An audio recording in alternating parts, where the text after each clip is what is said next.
Hi, I'm Pranamya and you're watching Pages of the Globe.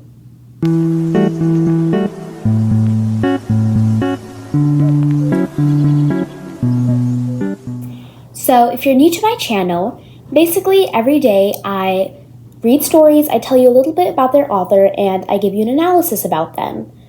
Before you scroll away thinking, oh my god, I do not want to hear a 10-year-old read a short story, I can promise you, A, I'm not 10 years old, and B, if you go ahead and look at the intro video pinned on my channel, you will learn that I actually can, read stories and give deep analysis about them. At least I like to think I can. But if you don't want to go ahead and watch that, it basically just tells you that, I have the credentials and I promise you I can do it. You just have to trust me. Without further ado, let's get on with the intro. Alright, so today the story that I'm going to be reading to you is Azathoth by H.P. Lovecraft. Before I tell you all about the story, I'm going to tell you a little bit about the author, Lovecraft. Lovecraft, his full name by the way, is Howard Phillips Lovecraft, was born in 1890, and he is considered to be probably one of the most influential horror writers of the 20th century. You've probably heard at least some of his works. He has a huge fandom, and his work is it's so easy to tell that he wrote it. His style is so obvious, and it's very beautiful. His work is characterized by this unique style known as quote-unquote cosmic horror, and it focuses on the insignificance of humanity within the vast, indifferent universe. Common themes in his work include forbidden knowledge, ancient and powerful deities, and the fragility of human sanity. He has this whole world called Cthulhu Mythos, which honestly I don't know much about. I know the very basic facts about it, but it is so interesting. It is this shared universe featuring a pantheon of ancient godlike beings. The most famous of these beings is Cthulhu, which is this giant, terrifying entity that lies dormant beneath the Pacific Ocean. Now, some of his most notable works that you might have heard of, or maybe you have a friend who's obsessed with his work, include The Call of the Cthulhu, At the Mountains of Madness, and The Shadow over Innsmouth, and the Dunwich Horror. He often published his stories in pulp magazines like The Weird Tales. Now, as for his influence and legacy, he was not widely recognized during his lifetime and struggled very much financially. However, his influence has grown significantly posthumously, impacting a wide range of genres and media, including literature, film, music, and video games. Many contemporary writers like Stephen King and Neil Gaiman cite Lovecraft as a major influence. As for his own personal beliefs and controversies, he had a lot, including his xenophobia and racist views, which have sparked significant criticism. However, despite his relatively short life, as he did die in 1937, and the lack of financial success, his work continues to be celebrated and studied for its imaginative and chilling portrayal of horror. Now, as for the story I'm going to be reading today, Azathoth, it is a part of his Cthulhu Mythos, and it revolves around the concept of a powerful cosmic entity known as Azathoth, and it's often referred to as the blind idiot god, or the nuclear chaos. Now, I don't want to spoil too much, and honestly there's not much to spoil, because the interesting thing about the story is that it was actually the beginning of an unfinished novel that Lovecraft had started. So it's set in this dreamlike surreal realm, and it's actually very interesting. I will explain more in the actual analysis as to who Azathoth is, but he is just this quintessential Lovecraftian tale that explores these themes of kind of cosmic insignificance and the fragility of human understanding. That's honestly all I can say without basically telling you everything about Azathoth. But it is a story that resonates with readers interested in existential dread and the mysteries of the cosmos. Now, as for the circumstances that actually produced Azathoth itself, because normally I like to tell you when it was published, so you can kind of have some sort of historical context. Honestly, we don't know. It was likely written in the early 1920s during a prolific period for Lovecraft as he was actively developing his mythos at the time.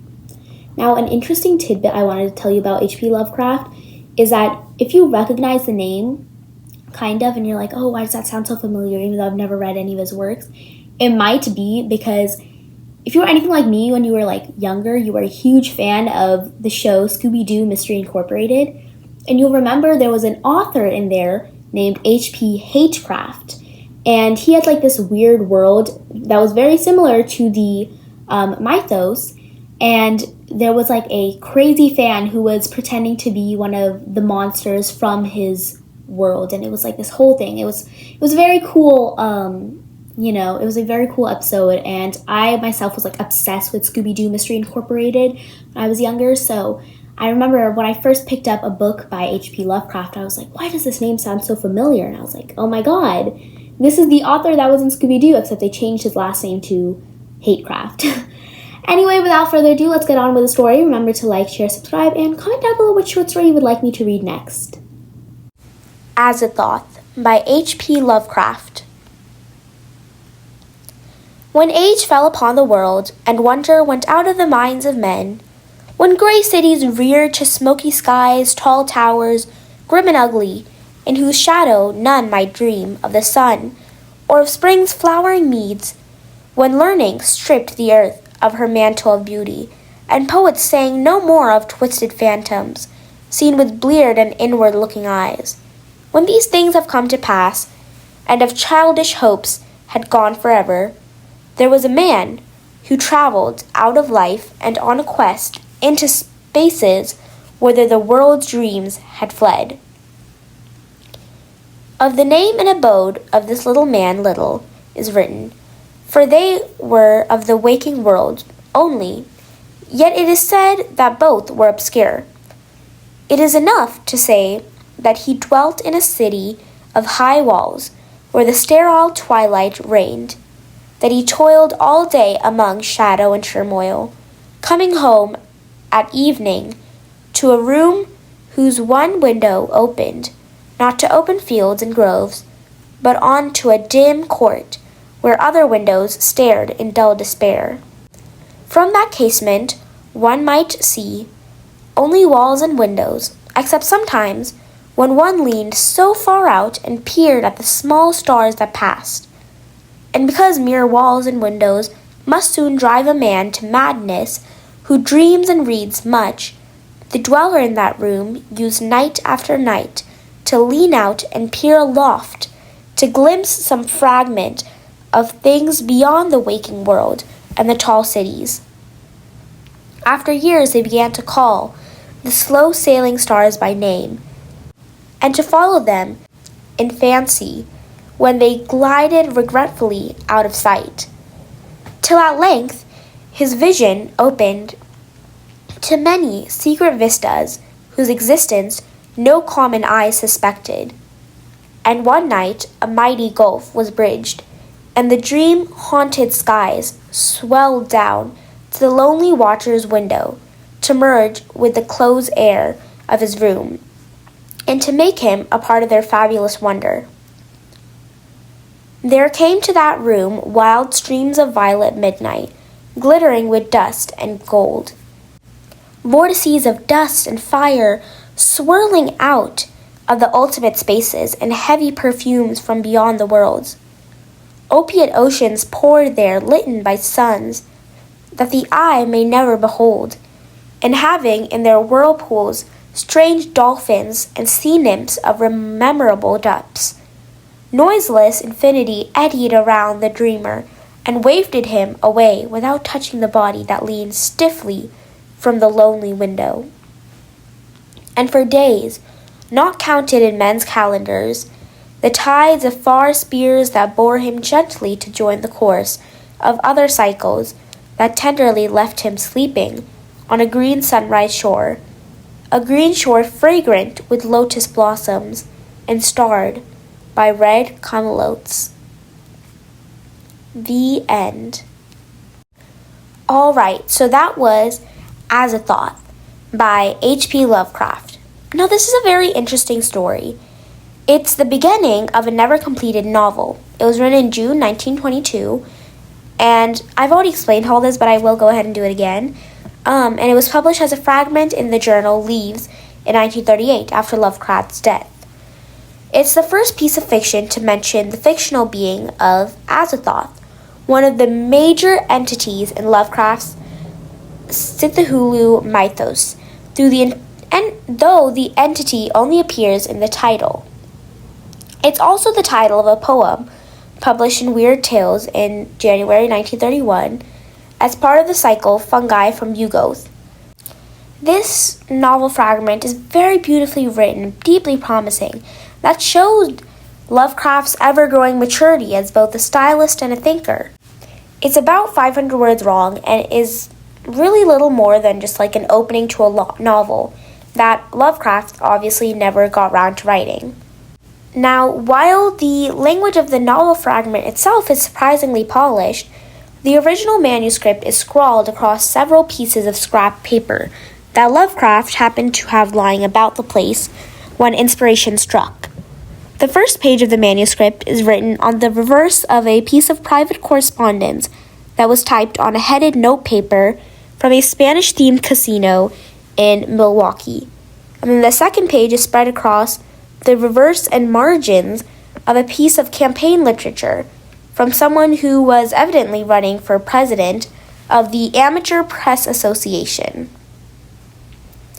Now, normally I don't really talk about like the physical character of the original manuscript when doing some sort of analysis, but in this case the format matters. What makes this physical manuscript interesting is not that it was like handwritten or scrawled on pieces of scrap paper.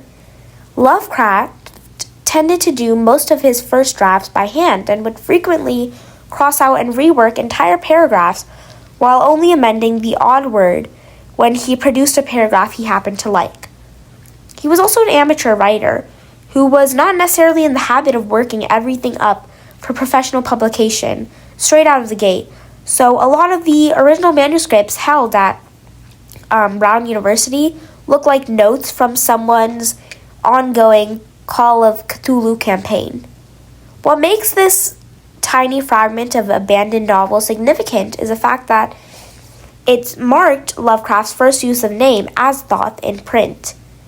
I mentioned the nature of original manuscript because while Lovecraft may have scrawled a couple paragraphs on some scrap paper and then walked away from the project, never to return, his fandom built an entire mythology out of a name that is never directly applied to anything in the body of the text. If you wanted a demonstration of the fact that Lovecraft never intended to create a coherent mythology, then this is it. The story is basically ground zero for the derelict mythos. However, before I get into that, I will address that what is actually in the text, because even though it's incredibly short, Azathoth is a really cool piece of writing with some incredible imagery that build on a lot of the work that Lovecraft has done in earlier finished works. So Azathoth is about a man who is trapped in a life that is free from joy and mystery. He lives in this small apartment in a vast industrial cityscape where the sun is blotted out by clouds of pollution. In fact, his apartment is so small that it contains only one window, and that one window looks out upon a cityscape filled with identical buildings, comprising identical apartments with identical windows, housing people with identical lives. We see that Lovecraft has highlighted the drabness of this character's life. It almost reminds me of, in this story called Cocaine Nights by J.G. Ballard, there's this murderous antihero at the heart of the novel, and he comments about how the British expats all choose to live in these sterile apartment blocks that face inward onto courtyards, which are dominated by empty pools, rather than outwards onto a world filled with possibility. So they're trapped in these concrete coffins with windows offering views of essentially nothing, but so they spend their lives just watching TV where they could be out engaging with the world. And this story is tapping into a very similar idea in that it's dark. It's like a dark riff off of there was this man named Corbusier, and honestly I don't even know how to say his name, but we learned about him in school once, And he had this very famous observation that buildings are machines for living in. And I talk about this in my previous story as well, where there will come soft rains, that buildings are machines for living in. So far as these ugly, restrictive buildings are built to coerce people into living ugly, restricted lives. In Cocaine Nights, the book's anti-hero wakes people from their slumber by using increasingly violent and transgressive crimes as a means of destabilizing their overly restrictive lives. In Azathoth, our protagonist is dabbling in mysticism and stargazing as a means of escape. It almost reminds me of disassociation. Now, I'm going to be honest, I am not a huge H.P. Lovecraft fan. I think he is an amazing writer. However, I don't really read into many of his stories. So while I know the base level of all of his stories, I think the best course of action if you're really interested on H.P. Lovecraft, or if you want to get into that type of fandom, would to be go on websites like Reddit and kind of read into exactly what's going on here, because I personally could not tell you every single metaphor, what everything is referring to. However, I have decided that because I read to you this short excerpt almost of Azathoth, I would tell you a little bit about him in general and how he fits into the H.P. Lovecraft world. So he is this deity, okay, in the Cthulhu Mythos and the dream cycle stories of Lovecraft and other authors.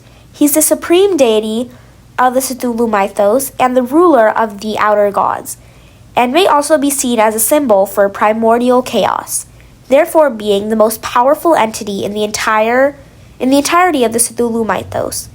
So he is referred to as the Daemon Sultan and the Lord of all things, whose throne is at the center of the ultimate chaos.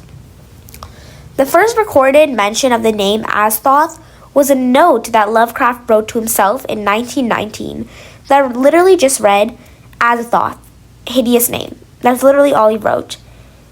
Now, like I said before, I don't know much about this world. I know very, very little. But what I can tell you is that who he is, who is Azathoth. Now, I've already kind of explained that he's this deity. There is no definite description of Azathoth because everyone envisions him differently, and he's always changing apparently. But what I can say is that he is simply a fictional deity portrayed as an quote-unquote outer god and a supreme omnipotent being. That's about it for today. Remember to like, share, subscribe, and if you are an H.P. Lovecraft fan or dabble a little bit more in the world, please tell me about Azathoth and what you read of him. I know he is in multiple books and stories, but I want to know how he is. I know he is in the I'm not sure how to pronounce it honestly. The Necronomicon, I don't know. I know he's in the Mythos and the expanded Mythos. And I know he is in a couple of other works by H.P. Lovecraft and other authors as well. But that's kind of all I know about. I know he has some offsprings, and yeah, that's about it. So yeah, that's it for today. Remember to like, share, subscribe, and comment down below which short story you would like me to read next.